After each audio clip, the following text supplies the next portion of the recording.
Hello and welcome. I'm Dr. Larry Varedo. When you think of Sigmund Freud, you probably think about dreams. But have you ever stopped to wonder how he actually defended his theories? When critics called his work unscientific guesswork, what was his comeback? Well, that's exactly what we're digging into today. Freud's own defense of dream interpretation. So, right off the bat, let's just get to the elephant in the room. Is trying to figure out what a dream means just glorified guesswork? It really feels that way sometimes, doesn't it? You've got this jumble of totally bizarre images that could mean, well, anything, or maybe nothing at all. This is the biggest charge against Freud's work, and it's the very first one he decided to take on. What's fascinating is that Freud didn't run from these criticisms. He spelled them out himself. He's the one who asked, how do we know if something in a dream is literal or symbolic, or if it means one thing or its complete opposite? And how can we ever be sure an interpretation is the right one and not just what the analyst wants to see? Freud put all these tough questions on the table, and then, piece by piece, he started to take them apart. So, where did he even start? Well, Freud's first move was to completely reframe the problem. He basically argued that we've all been trying to read dreams with the wrong rulebook. That ambiguity we see, it isn't a flaw. It's actually a core feature of the very strange language that dreams speak. He put it just like this. The dream work translates the dream thoughts into primitive expressions analogous to picture writing. The key idea here is that we're not reading a modern novel. We're trying to decipher an ancient symbolic text, almost like hieroglyphics. And to do that, you need a totally different set of rules. And he drew some really startling parallels to make his point. Just look at this comparison. Dreams often cram opposites into a single image. Well, it turns out the oldest languages had these things called antithetical words, where one word could mean two opposite things. Dreams don't really have grammar, neither did classical Chinese. Dream elements are all condensed and mashed together. And hey, lots of ancient scripts had no vowels or even spaces between words. The reader had to use context to figure it all out. All of a sudden, the language of dreams doesn't seem quite so random, does it? So for Freud, all that chaos you see in a dream isn't a sign that it's meaningless. No, it's just how this primitive, picture-based language works. The ambiguity is a feature, not a bug in the system.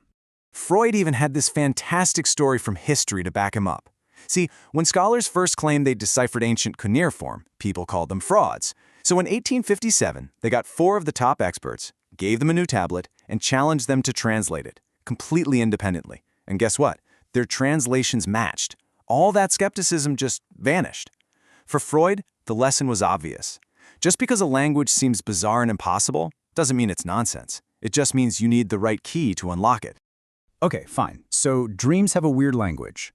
But that still doesn't explain why the interpretations often sound so bizarre and, let's be honest, far-fetched. This brings us to Freud's second major line of defense, and it's a great story. It's all about a psychic border guard, the censor and the smuggler. Think about it. If our dreams are trying to tell us something important, why is the meaning so deeply buried? Why all the secrecy and the crazy disguises? Freud's answer is a concept he called the dream censor. The best way to think about it is like a bouncer for your mind. Its one job is to protect your sleep. It does that by disguising any thoughts or wishes that are maybe a little too disturbing to face head-on. And its favorite tool is something called displacement. It basically takes all the emotional energy from a really important idea and shifts it onto something that seems totally trivial. And this is where his smuggler analogy is so perfect. He writes that if you're a border guard looking for contraband, you don't just check the easy places. You look in the most unlikely spots, like inside the double soles of someone's boots. So the interpretation has to be far-fetched because the meaning itself has been deliberately fetched away and hidden somewhere you'd never think to look. I know this all sounds a little abstract, so let's look at a real example from Freud's own case files to see exactly how this censor gets its job done. All right, so a patient whose father had recently died has a dream.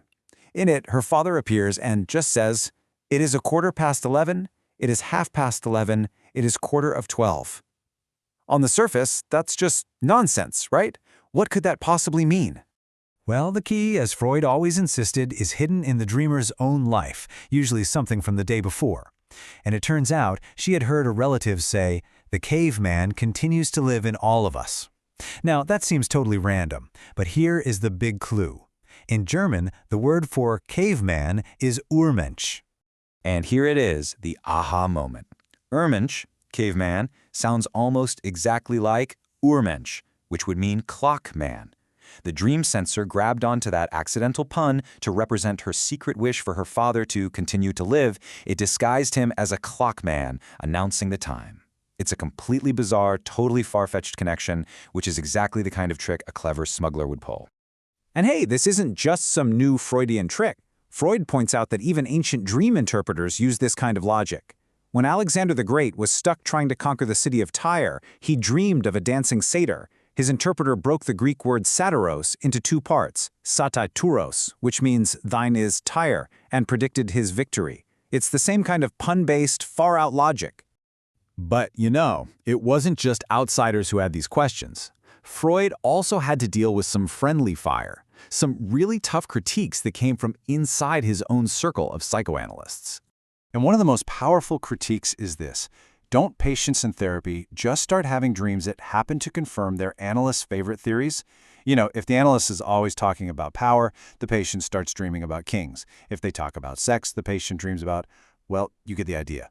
How objective can any of this really be? Freud's response here is subtle, but it's pretty brilliant. He totally agreed that an analyst's ideas could show up in a patient's dream. Of course they could, but they just become more day's remnants. It's just more raw material getting fed into the dream machine. You can change the ingredients you give the chef, but you can't change the chef or their secret recipe. The deep unconscious wish and the way the dream gets twisted and disguised, that stays the same. So, after all of this deep dive into censors and smugglers and ancient languages, what's the final verdict? Why should we even bother trying to understand our dreams at all? Let's just quickly recap the logic of Freud's defense. Step 1. Dreams speak a primitive, picture-based language, not modern English. Step 2. A psychic censor is actively working to disguise the true meaning. Step 3. Because of that censor, the interpretations have to seem far-fetched to find what's been hidden. And finally, Step 4. The key is never in some universal dream dictionary. It's always found in the dreamer's own personal memories and associations. For Freud, the reason this all matters so much is that dreams aren't just mental noise. They are the single best, most direct window we will ever have into the workings of our unconscious life. That hidden part of our mind that really drives our motivations and, in his view, is the source of all our deepest conflicts. He believed in this so strongly that he actually said, there is no other field in which one can so quickly become convinced of the assertions by which psychoanalysis stands or falls. To him, if you got dream interpretation, you got the very foundation of his entire psychological system. It was that important. Which really just leaves us with one final, kind of personal question to think about.